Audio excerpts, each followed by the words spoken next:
John Innsbrucker again here at the Hawthorne webcast desk. We're holding a T-minus 40 seconds. What we've heard so far is we have a couple of issues we're working.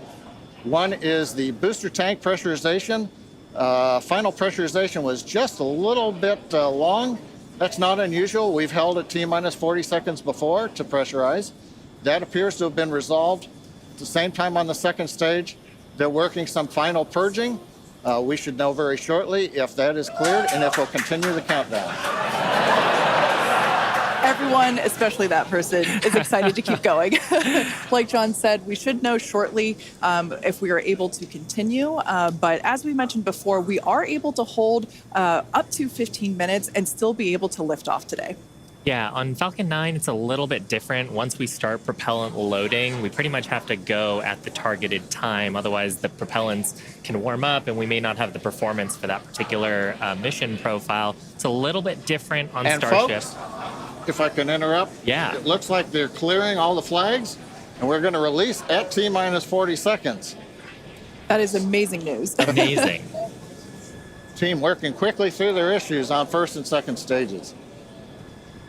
And I'm sure all of the rehearsals and simulations that they've been doing have prepared them to evaluate this data quickly to try to get us in for today's launch attempt.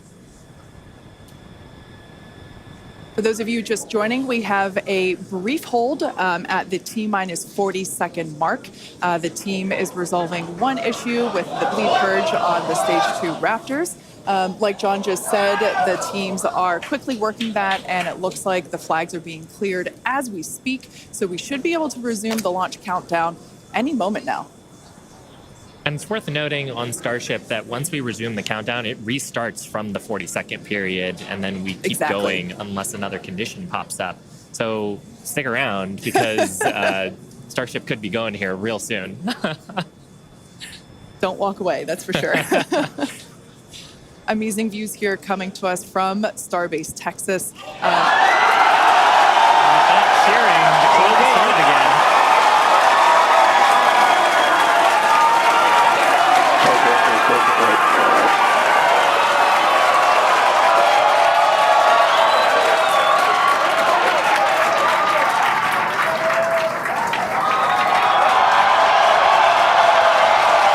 T-minus 15 seconds.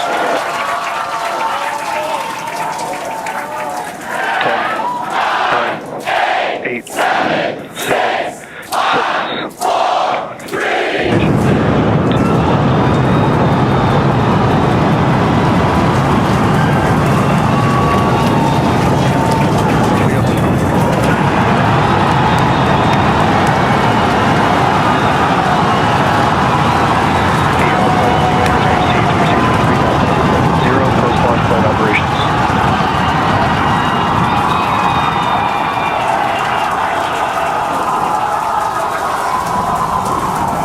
Raptor chamber pressure is nominal.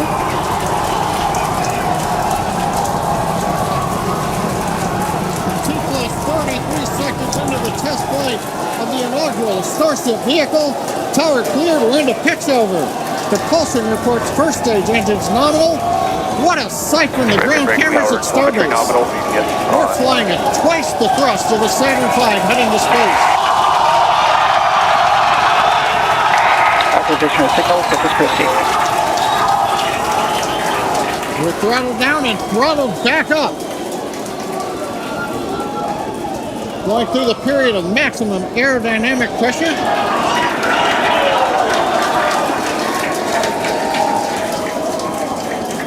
As the velocity increases, the density of the atmosphere is decreasing. Max Q. Lessening stress on the vehicle. The call out, Max Q now.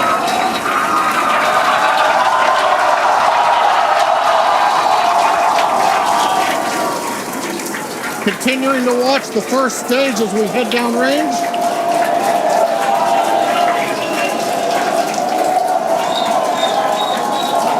A 100 seconds into flight. Our next major activity is going to be shutdown of the first stage. The Houston tracking station now acquiring the vehicle.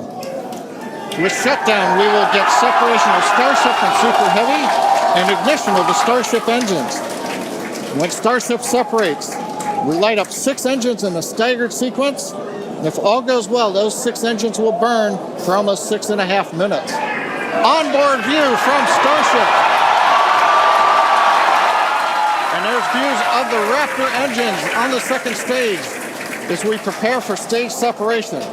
Now, after stage separation, the first stage will flip and begin a boost back maneuver for landing in the Gulf.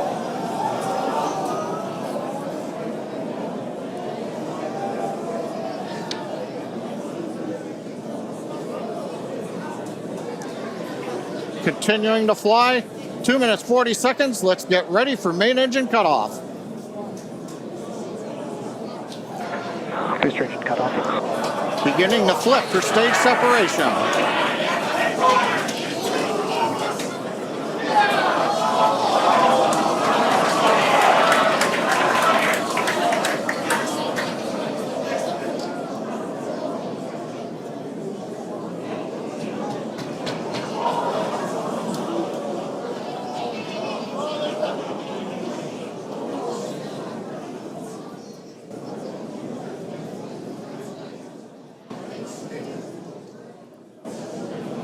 As of right now, we are awaiting stage separation,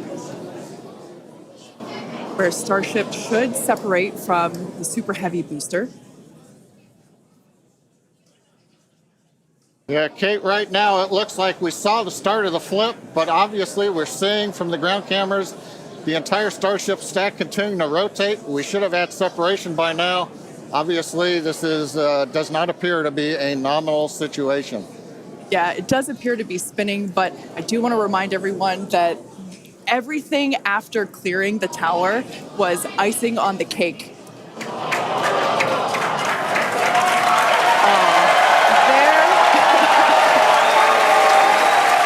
there, as you saw, as we promised, an exciting end to the Starship inaugural integrated test flight.